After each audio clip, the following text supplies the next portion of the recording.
السلام علیکم students, welcome to my channel. آج ہم پارٹ 302 کا لیکچر نمبر 11 اسٹارٹ کرنے لگے ہیں۔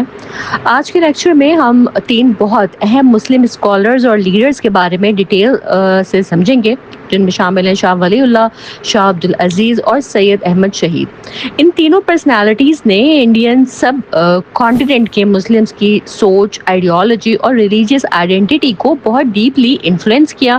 ان کی ٹیچنگز نے مسلمس کو صرف ریلیجیس طور پہ ہی نہیں گائیڈ کیا، بلکہ انہیں ایک الگ قومی اور آئیڈیولوجیکل پہچان کا احساس بھی دلایا۔ یہی آئیڈیولوجیکل اویکننگ جو ہے وہ آگے چل کر پاکستان کے قیام کی بنیاد بنی۔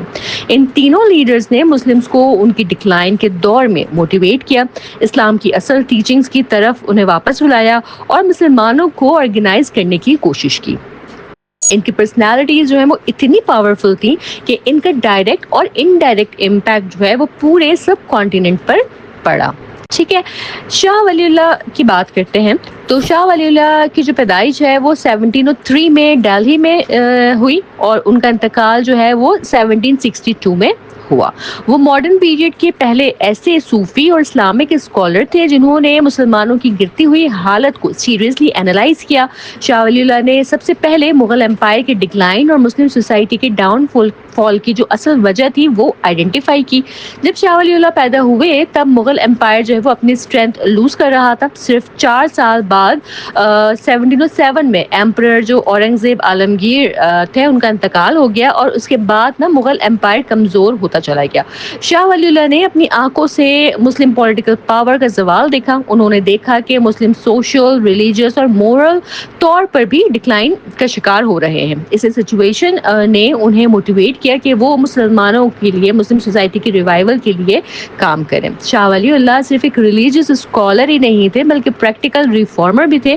انہوں نے مسلم سوسائٹی کو اسلام کی اصل ٹیچنگز کی طرف واپس لانے کی کوشش کی۔ وہ سمجھتے تھے کہ مسلمانوں نے قرآن اور اسلام کی روح کو بھلا دیا ہے اور اسی وجہ سے ان کی پولیٹیکل اور سوشل پاور جو ہے وہ ختم ہو رہی ہے۔ ٹھیک ہے، شاہ ولی اللہ ایک ریلیجیس فیملی سے بلانگ کرتے تھے۔ ان کے والد کا نام شیخ عبد الرحیم تھا۔ شاہ ولی اللہ نے دہلی میں اپنے والد کے نام پر ایک مدرسہ اسٹیبلش کیا جس کا نام مدرسہ رحیمیہ تھا۔ اس انسٹیٹیوشن کا پرپس مسلمس کو اسلامک ایجوکیشن دینا اور ان کی ریلیجیس کانشیسنس کو ریوائیو کرنا تھا۔ انہوں نے آبزرو کیا کہ اس وقت کے بہت سے علماء جو ہیں وہ نیرو مائنڈڈ ہو چکے ہیں۔ وہ لوگ اسلام کی اصل ٹیچنگس کو پراپرلی فالو نہیں کر رہے تھے اور صرف دعا اور تعویذ تک لمیٹڈ ہو گئے تھے۔ تو شاہ ولی اللہ نے فیک حدیث اور ریلیجیس کرپشن کی بھی اسٹرانگلی کرٹیسزم کی، اس کو روکنے کی کوشش کی۔ شاہ ولی اللہ کا یقین تھا، ماننا تھا کہ مسلم سوسائٹی کی رینائسنس صرف ایجوکیشن اور اسلامک اویئرنیس سے ہی پاسبل ہے۔ اسی لیے انہوں نے انڈیا کے مختلف ایریاز میں ایجوکیشنل سینٹرز اور اسکولز اسٹیبلش کیے۔ وہ کہتے تھے کہ نالج کا اصل پرپس جو ہے وہ کمیونٹی کو بچانا اور اسلامک آئیڈیالوجی کو پریزرو کرنا ہے۔ ٹھیک ہے، ان کا یہ بلیف تھا کہ ہسٹری کو سمجھنا بہت ضروری ہے۔ ان کے مطابق اگر انسان پاسٹ کو سمجھے گا تبھی وہ پریزنٹ کو اینالائز اور فیوچر کو سیکیور کر سکے گا۔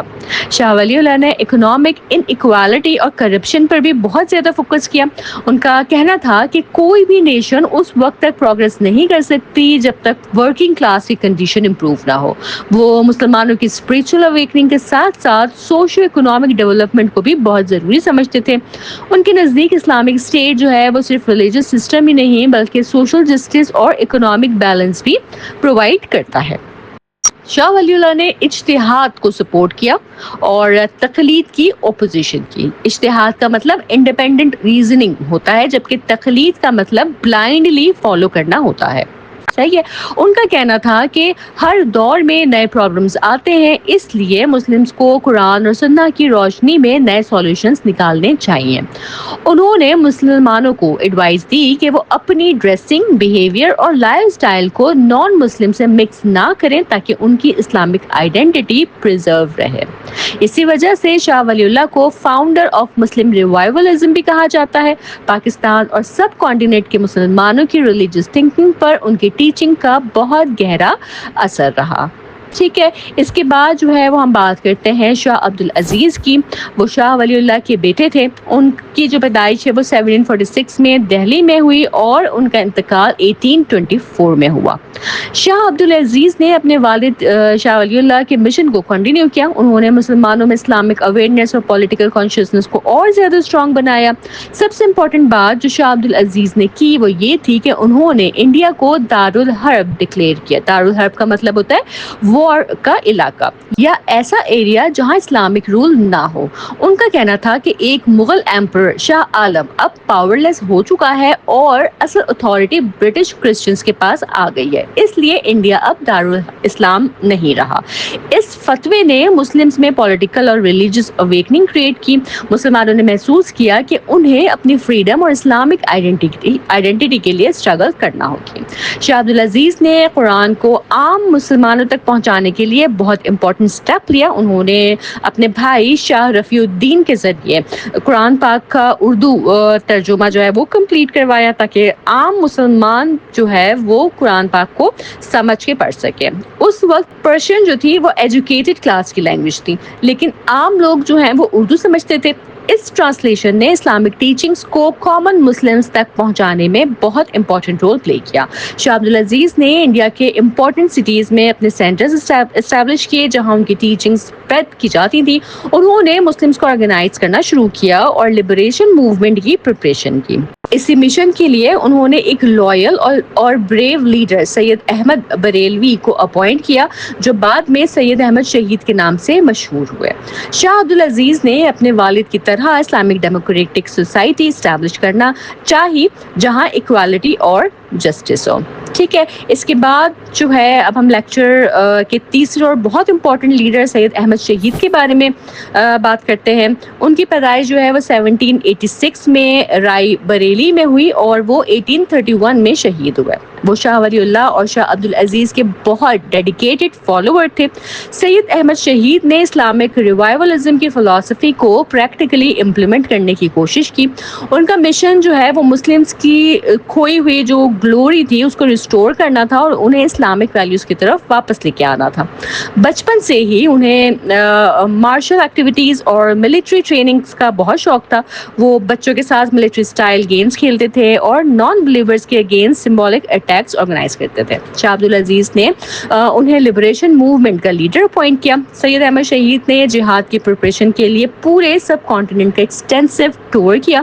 وہ ولیجز اور سٹیز دونوں میں گئے اور ہر کلاس کے لوگوں سے ملے. انہوں نے مسلمانوں کو آرگنائز کیا اور اسلامک آئیڈینٹی کے لیے اسٹرگل کا پیغام دیا. سید احمد شہید کا پلان تھا کہ پہلے پنجاب میں سکھ پاور کو ختم کیا جائے اور اس کے بعد برٹش کے اگینسٹ موومنٹ چلائی جائے. ان کا سب سے بڑا جو کانفلکٹ تھا وہ سکھ رولر رنجیت سنگھ کے ساتھ تھا. پہلی جو جنگ ہوئی, پہلی جو بیٹل رہی, اس میں سید احمد شہید سکسیسفل رہے, لیکن جو دوسری بیٹل ہوئی جو بالا کوٹ میں ہوئی تھی اس میں وہ سکھ فورسز کے ہاتھوں شہید ہو گئے. ان کی شہادت 1831 میں ہوئی. ہسٹورینز کے مطابق ان کی جو شکست کی ایک وجہ تھی وہ بٹرائل تھا, غداری تھی. ایک لوکل چیف یار محمد خان نے ان کا ساتھ جو ہے وہ چھوڑ دیا تھا. ٹھیک ہے. اس بٹرائل کی, اس غداری کی وجہ یہ تھی کہ سید احمد شہید شریعت لاز امپلیمنٹ کرنا چاہتے تھے جبکہ لوکل لوگ جو تھے وہ اپنے کسٹمری لاز کو فالو کرنا چاہتے تھے. بالا کوٹ کی شہادت کے باوجود سید احمد شہید مسلمز کے لیے ریزسٹنس اور سیکریفائس کی سمبل بن گئے. ٹھیک ہے. تو اگر ہم اوور آل دیکھیں نا تو شاہ ولی اللہ, شاہ عبدالعزیز, سید احمد شہید, ان سب نے سب کانٹیننٹ کے مسلمانوں کی آئیڈیالوجی, ریلیجیس آئیڈینٹی اور پولیٹیکل تھنکنگ کو ڈیپلی انفلوئنس کیا. شاہ ولی اللہ نے مسلم ریوائولزم کی فاؤنڈیشن رکھی. شاہ عبدالعزیز نے مسلمز کو پولیٹیکل اویئرنیس دی اور انڈیا کو دارالحرب ڈکلیئر کر کے جہاد کا کانسیپٹ جو ہے وہ انٹروڈیوس کیا. جبکہ سید احمد شہید نے پریکٹیکل اسٹرگل اور سیکریفائس کے ذریعے اسلامک ریوائول موومنٹ کو اسٹرینتھن کیا.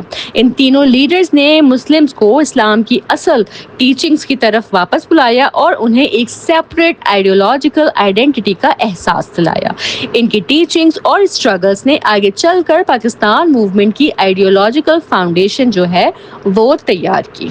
ٹھیک ہے جی، اس کے ساتھ ہی ہمارا آج کا یہ لیکچر یہیں مکمل ہوتا ہے. انٹرسٹنگ سا لیکچر تھا، چھوٹا سا تھا. مجھے پوری امید ہے کہ یہ آپ کو اچھے سے سمجھ آیا ہوگا، آپ نے ان تینوں پرسنالٹیز کو اچھے سے انڈرسٹینڈ کیا ہوگا. ٹھیک ہے، پیپر پوائنٹ آف ویو سے یہ بہت امپورٹنٹ ہے. ان میں سے کسی کے بھی بارے میں سوال آ سکتا ہے، لانگ میں بھی اور شارٹ میں بھی. ٹھیک ہے، تو لیکچر کو دھیان سے ریپیٹڈ ضرور سنتے رہیں تاکہ یہ باتیں آپ کے ذہن میں بیٹھ سکیں. اگر آپ کا کوئی سوال ہو یا کوئی فیڈ بیک آپ دینا چاہیں تو کمنٹ سیکشن میں ضرور بتائیے گا. چینل پر نئے ہیں تو سبسکرائب کرنا ہرگز نہ بھولیے گا، اور میری ویڈیوز کو ضرور اپنے فیلو اسٹوڈنٹس تک پہنچائیں تاکہ میکسیمم اسٹوڈنٹس جو ہیں وہ آپ کی طرح مڈ ٹرم کی اچھی پریپریشن کر سکیں. میں انشاءاللہ تعالیٰ اپنے نیکسٹ ویڈیو کے ساتھ جلد حاضر ہوں گی. تب تک آپ سب اپنا بہت خیال رکھیے گا. اللہ حافظ.